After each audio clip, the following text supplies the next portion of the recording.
Greetings! Welcome to the Devlog for hot dogs, horseshoes, and hand grenades. We're going to start off as always with a quick sound check. Make sure speakers aren't up too high.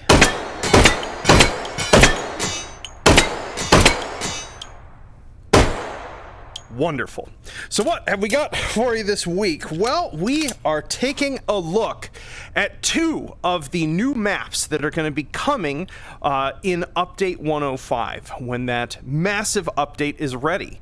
These are our game planner maps. These are maps that are designed basically as a super performant, fast-running sort of blank canvas for scenarios. Both scenarios we're going to be including with the game as a bunch of defaults, but obviously also scenarios that you folks will be making yourselves.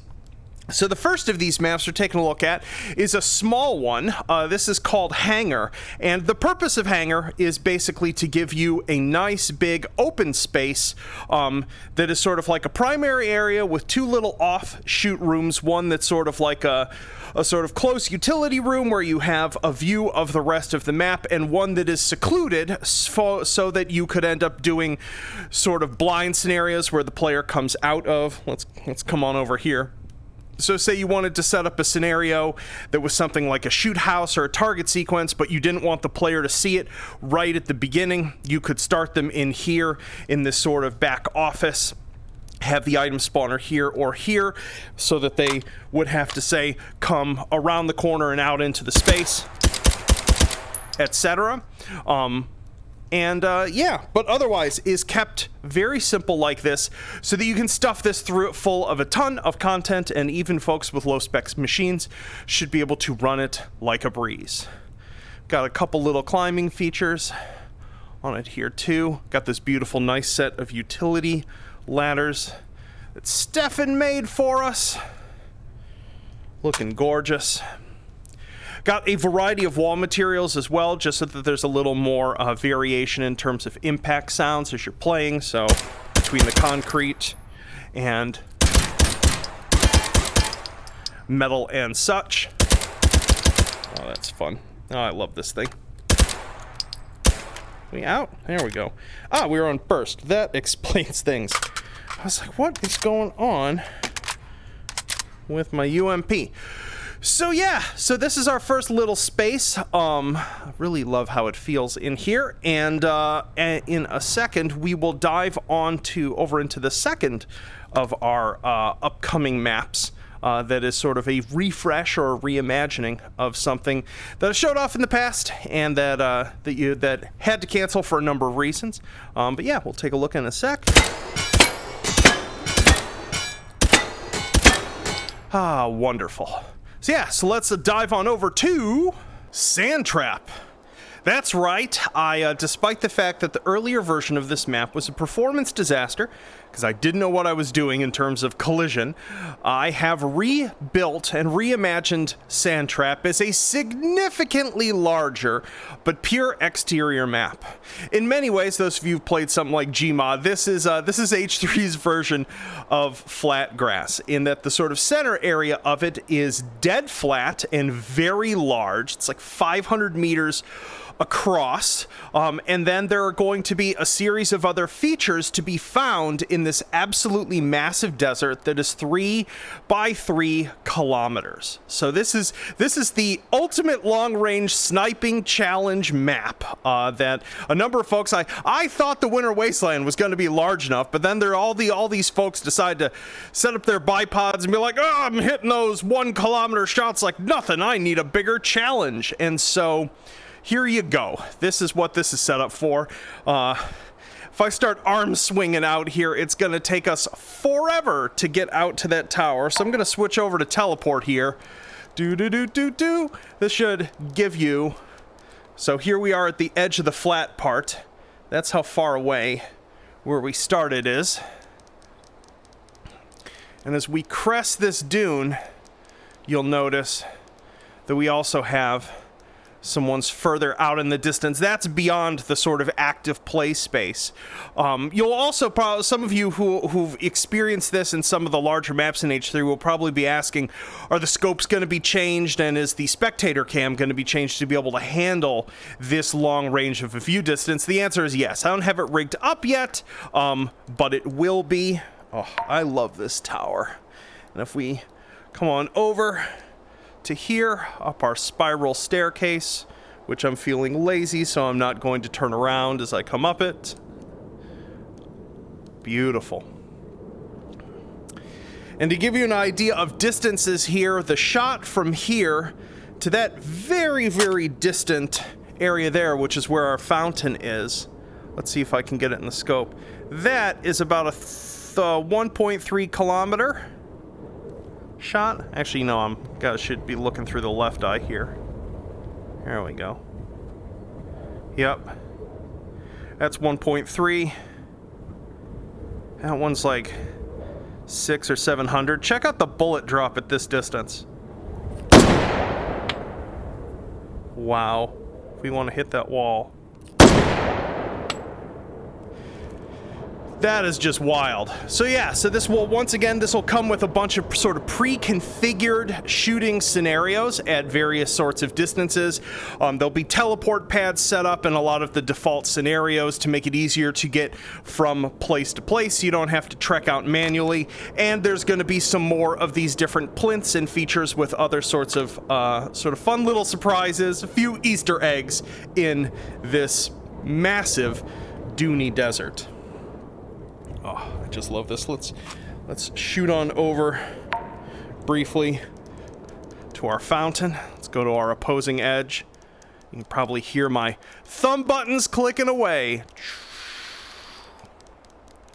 Also, truth be told, I know a number of you folks in the modding community have been playing around with your janky fun vehicles, and so I wanted to make sure that a couple of these game planner maps could accommodate that, and honestly, whatever other bonkers stuff you folks end up coming up with. There we go. Ah, serenity. Have our little fountain here. Oh, there we go. Ooh, did I break the water? I might have. Yeah, that isn't floating. You know what? I bet you the trigger volume for this fountain is from wherever in the scene I moved the fountain from, and I didn't move the trigger volume with it. I feel stupid. Well, there was our bug for the devlog, folks. But yeah, our calm little fountain, and as I said, I'd like to make 3 or 4 other little places like this throughout the level that each have a sort of a different architectural feature, different vibe, and different possibilities for making little scenarios. I might even have like a little shed as the only indoor touch. We will see. It all depends on how I get the lighting set up. That is just a bonker shot to try to make. Jeez Louise. So yeah, so that is a preview of our new levels. Let me jump out of VR and talk about what else is coming with this, because there's going to be more than 2 levels. Yo! So yeah, hope you're excited about those. This whole week has been a working on levels week for me. I decided to take just like a full 1 week brain detox from all the event system stuff and all the tooling and the UI and things like that. They're super important, but it's important to take sort of breaks from that, especially because when you come back from them, a bunch of stuff that didn't seem obvious before now does. You get sort of like a fresh design look over what you've done and actually start asking like, oh, does this make sense, and what needs to change? And so I will go back to that on Monday. But I've been tearing away on level stuff, both the individual levels you've seen, a bunch of shared content that's going to be used between them, like some of the stuff like ladders will make multiple appearances, just making sure that all the navigation is tight and consistent. I'm working on an urban scene as well that some of you have been hanging around in the Discord know about, but I'm not showing that off yet because I want to actually make the focal point of it more developed before I show it off. But the goal for this update is to have at least 5 new sort of sandbox levels that are covering a range of themes and sizes. Because the whole point here, because of the fact that this scenario building system, this game planner, I've decided I am going back to the original name for the system idea, that I'd had several years back when I tried this first.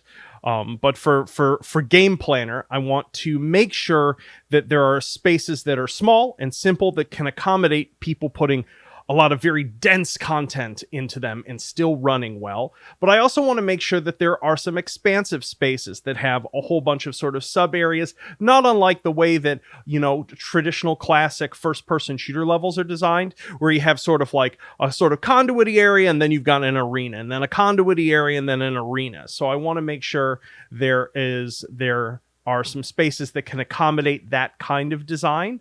And there'll also be some sort of tools and toys that end up going into this that are going to be about partitioning that space, creating sort of barriers both for AI and for players to try to hem them into where you want them to be. So, but yeah, it's going super well. And this has just been, it's been really refreshing to it's one thing to work on a whole bunch of like little futsy tools, but the moment you start actually having a brand new fresh space to play in and laying some of those down and getting a sense for sort of what will be possible to be created, it just has me super excited, and I can't wait to get enough sort of solidified with the event system so that I can start spending part of my development week, in addition to doing the coding stuff, actually building some of these scenarios that are going to be included in the game. And in a future devlog, we'll be covering how those will be surfaced to the user and the new way in which you'll be loading scenes that have scenario support. So big changes for the game.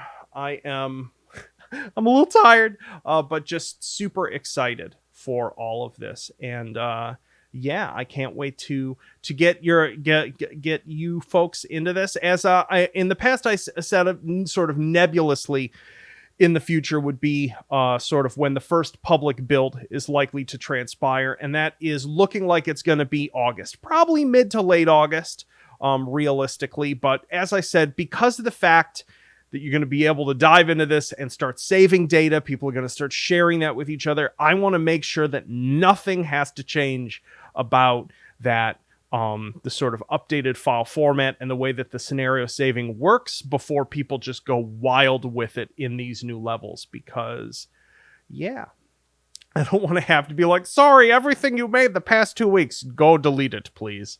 Or have to worry, like, burn several weeks doing a file migration thing for several weeks worth of content. Doesn't make sense. So, but that's what's going on now. And yeah, next week I will have some more toys and tools to show off. We're getting some new pistols. Probably throw in a new gun, because I've got a couple things on my desktop that have been staring at me that Stefan made that I've just been like, oh, I got to get that implemented. So we'll see. We'll see about that. So anyway, hope you all have a wonderful weekend, and I'll see y'all next week. Peace.